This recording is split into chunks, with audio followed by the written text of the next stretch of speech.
Can you believe it? We are only 3 weeks away from the NBA draft, and today we have a ton of new rumors to dive into, including 2 players that could be surprise picks for the Sixers at 3. This would completely shake up the first round, so we'll talk about all that. Also, Ace Bailey has some new updates and a little bit of back and forth from some executives around the league, and we will get into the latest news dump from the draft experts, all that and more coming right up. But welcome in to Philly Take with RB. Do me a favor, ladies and gentlemen, make sure you hit that notification bell wherever you are watching or listening.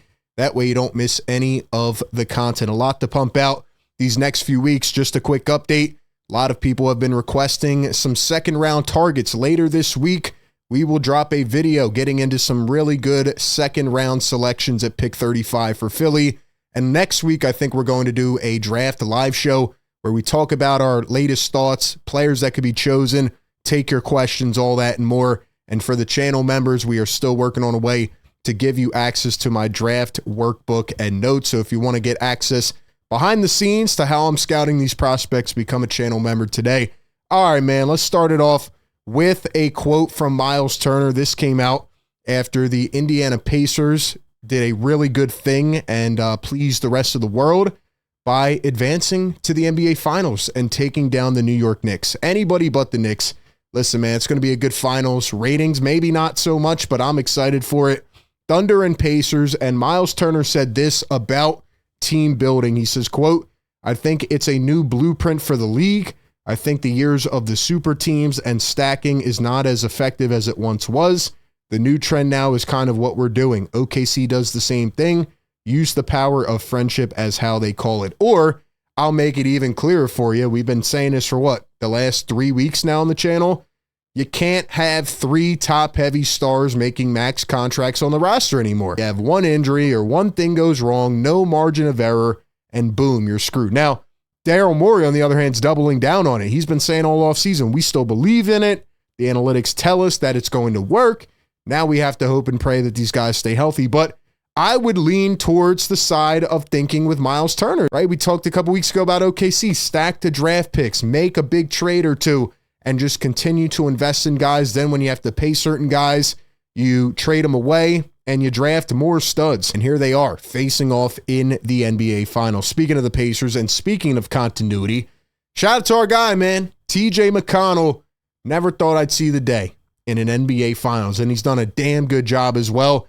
I think the Pacers can, hit them with a little bit of physicality, and I'm glad they took out the Knicks. I'll have a lot more fun watching, but, man, I just think OKC is too good. I think it's their year. They've been a historic team, and I think they finish them off in 5, but we'll see. We'll wait and see. Even if OKC wins, our boy Isaiah Joe will become a champion. All right, let's talk about some of these young draft picks because we got a new report earlier today, and it's intriguing. I don't know if I buy it 100% or any percent for that, but according to Raphael Barlow, Khaman Maluach and Trey Johnson are now in the mix to be selected by Philadelphia at number 3. Quote, "Another name that's quietly gaining traction as a potential option for Philly is Duke freshman Khaman Maluach. Another player in the mix, Texas guard Trey Johnson. Johnson listed at 6'6", led the SEC in scoring at 19.9 points per game, and shot 39% from 3. So I want to talk about both of these guys, but we will start it off with Khaman Maluach. Here's a picture of Khaman Maluach and Derek Lively standing next to Anthony Davis. And I mean, you could just see the natural size in the frame. Like, look how big this guy is. That's pretty crazy. And I found this stat graphic here on Twitter. They talk about Maluach. All right, I want to give you my quick analysis on him. As you can see here, he has the longest wingspan in the entire class at 7'6" 3/4. And he also has the second biggest standing reach in the class at 9'6". So this guy is absolutely massive. This past year, he played 21 minutes a game as a freshman. He averaged 8.6 points, 6.6 boards, 0.5 assists. He averaged 1.3 blocks per game. And he was an absolute mammoth for a team that went to the Final Four. Obviously not any type of primary option with a team filled with a bunch of first-round picks.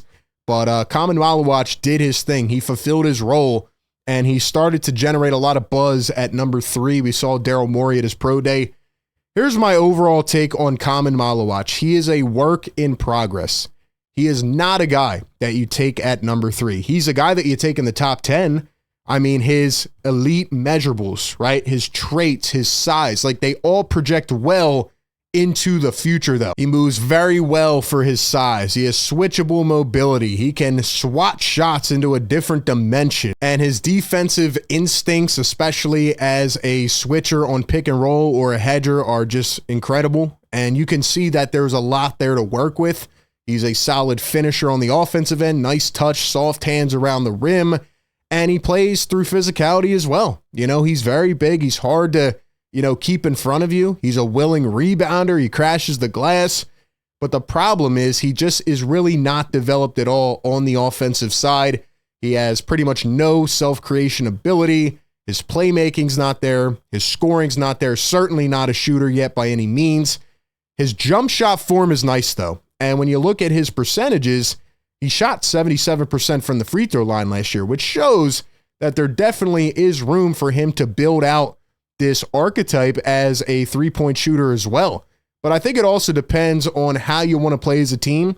And I feel like people may not consider this enough. If you look at the Sixers team and they project out in a few years as being very up pace, up tempo, a lot of guards and wings, right? And Maluach is a guy who can play 5 out and stretch the floor. I think it makes a lot of sense if you can develop him and get him there. But if you want him to be another Rudy Gobert type, who's just a simple rim protector and a paint guy and an interior monster, I mean, I just don't think those kinds of players can be successful in the playoffs. I think we've seen it in a lot of instances, even Rudy Gobert. I think there's a long way to go with Maluach. He actually reminds me of Embiid in a way because he didn't start playing ball until he was 13, right? So there's still a lot more of a learning curve there. Jonathan Givony dropped a news dump on every first-round prospect. Here's what he had to say about Maluach. He's the only true big man projected in the top 10. Every team in that range would likely consider him a worthy development project to build around in the long term. Compares him to Brook Lopez and DeAndre Ayton. Maluach flashed glimpses of three-point shooting touch in workouts and also at the draft combine. Now, another player that has come up in these conversations is Trey Johnson. Trey Johnson, a freshman this past year, like we said, he led the SEC in scoring at Texas. He's gotten a lot of height, 6'6", 190. He's probably a 2-guard to start. He doesn't have a lot of playmaking experience, especially this past year, which does concern me. Now, when it comes to shooting, he's probably one of the best natural shooters in this class. We look at his stats this past year, 19.9 points per game, 3 rebounds, under 3 assists, but he shot 39.7% from 3. He took a lot of shots, hit a lot of clutch shots. Like I said, natural scoring ability, it's there. This guy's a very gifted shooter. He can knock threes down on the catch and shoot, in transition, pin downs. He can self-create off crossovers, hezzies, jabs. Like, he has that natural scoring ability, and I do think it's going to translate very well. The question is, can he become a player that's not just a chucker, a tunnel vision scorer, right? Can he do other things? Can he eventually take over the primary creating duties? Can he get his teammates involved? Does he have enough defensive awareness, or can he get to that point where he's not a liability on the defensive side? And I think these things are things that we have to keep in mind. He also probably needs to add a little more strength because I feel like he doesn't absorb it very well and he doesn't have that top end speed to kind of make up for it. So he's not really that explosive. He's an underwhelming defender, but overall he's one of the best natural shooters and scorers in this class. And if he can develop that polish, again, he's only 19 years old, I think he'd be a really good pick. I don't think all of the hype that people are putting around him warrants him as a number 3 pick. Again, should be a top 10 guy. He was a number 6 high school recruit this past year, and he's got a great work ethic, great player, but I do think it's going to take some more time for him to develop his game. So when I'm looking at him compared to some of these other guys at the top of the draft, I just don't think he's there yet. He would be a good pick, but not at number 3. I think we kind of know, where we're locked in on at number 3, or at least a couple guys that could go there. Here's what Jonathan Givony said. He's got Trey Johnson at number 5. Johnson measured well at the combine. giving him strong size and length for a shooting guard, helping affirm his projection. The way the lottery played out, teams including Washington and Brooklyn in need of perimeter scoring could land Trey Johnson. Going to a team where he can grow into significant offensive responsibility would be good for his development, and he'll need to hone his decision-making and evolve into a more polished and consistent playmaker. So, yeah, right now probably grades out as a 2-guard. Lastly, we will talk about Ace Bailey. Some new updates on Ace. First off, shout out to Ace. He liked our Instagram post talking about Kevin Durant's quote earlier this season on him, right? We had a couple quotes about KD and PG, and they're all very high on Ace Bailey. So Ace Bailey sees what the people are saying, and I know he definitely liked this quote from KD about being such a pure talent and a pure scorer. But what do GMs think about Ace Bailey? This comes from the article that I just showed you, where Jonathan Givony put out some new intel. He says that Ace Bailey has reportedly remained polarizing for NBA executives all off-season, with the understanding that he'll need time to adjust before contributing winning minutes on a good team. There are varying levels of confidence around the NBA as to whether he will actually reach his ceiling, creating a layer of risk that has held him back from becoming the consensus option at number 3.